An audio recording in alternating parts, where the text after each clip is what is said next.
बिस्मिल्लाहिर्रहमानिर्रहीम। अस्सलाम वालेकुम। आज हम बट कढ़ाई बना रहे हैं। 1 किलो तकरीबन हमने बीफ का गोश्त लिया है।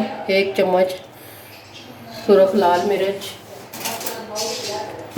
और नमक हस्बे ज़ायका।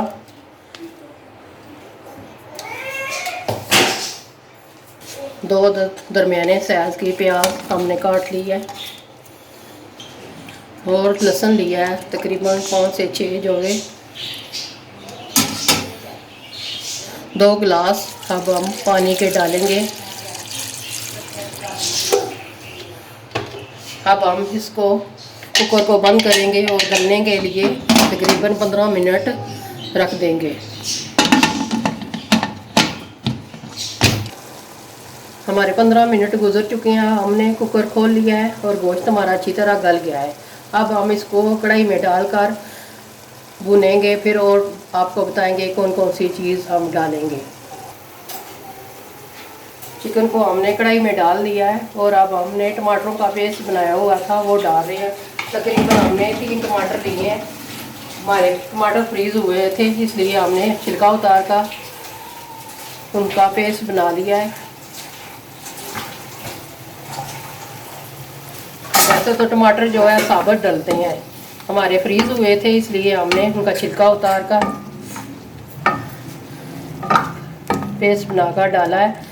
तो बट कढ़ाई में या तो मक्खन से भूनते हैं या देसी घी से भूनते हैं बनाते हैं। हम देसी घी यूज़ करेंगे। ये हम देसी घी डाल रहे हैं तकरीबन 2 चमचे। अब हम अच्छी तरह इनको भूनेंगे। तकरीबन 5 से 10 मिनट के लिए हम अच्छी तरह गोश्त को भूनेंगे। और अब हम सूखा धनिया 1 चम्मच डाल रहे हैं। तकरीबन आधी चम्मच काली मिर्च,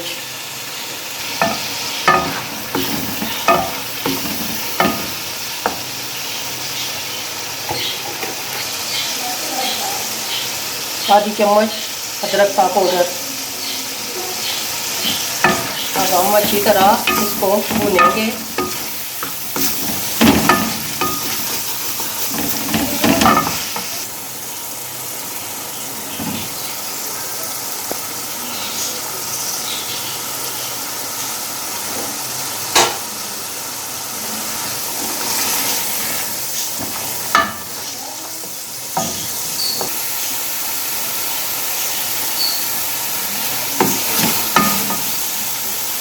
तीन अदद हमने सब्ज़ मिर्चें डाली हैं। आपने अच्छी तरह तो फ्राई करना है।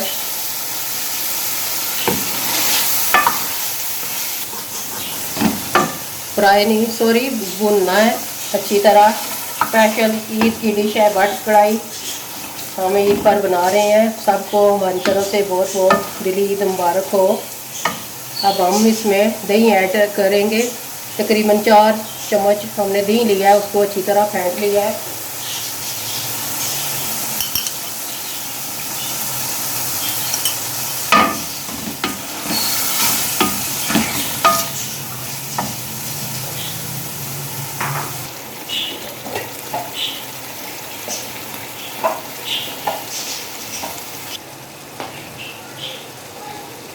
हमने दही डाला है और दही ने थोड़ा सा पानी छोड़ा हुआ है। अब हम इसके ऊपर ढक्कन देंगे, थोड़ा सा पानी खुश्क करते हैं, फिर आपको डिश आउट करके हम बताएंगे।